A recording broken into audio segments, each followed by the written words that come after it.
Hi friends, welcome to my channel.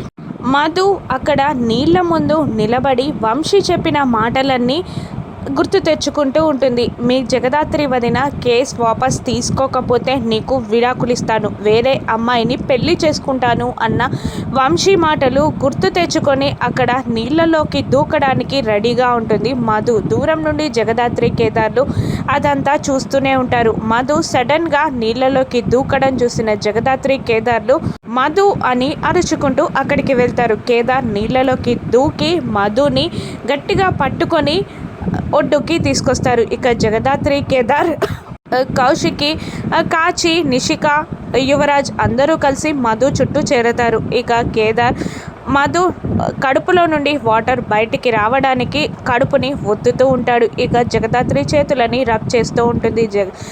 ఇక మధు కాస్త స్పృహలోకి వచ్చాక జగదాత్రి, ఇప్పుడు ఏమైందని ఇంత పని చేశావు అని అంటూ ఉండగా, ఏమైందా అని నిషిక కోపంతో, వంశీ మధుకి విడాకులు ఇస్తానని ఫోన్ చేసి చెప్పాడు అని అంటూ ఉండగా, యువరాజ్ అంతకు మించి మాట్లాడుతూ, నువ్వు కేసు వాపస్ తీసుకోకపోతే మధుకి విడాకులు ఇచ్చి వేరే పెళ్లి చేసుకుంటానని ఫోన్ చేసి చెప్పాడు అని యువరాజ్ అంటూ ఉండడంతో జగదాత్రి షాక్ అయి మధు వైపు చూస్తూ ఉంటుంది. కేదార్ కూడా మధుని బాధగా చూస్తూ ఉంటాడు. ఇప్పుడు జగదాత్రి నిర్ణయం ఏంటి?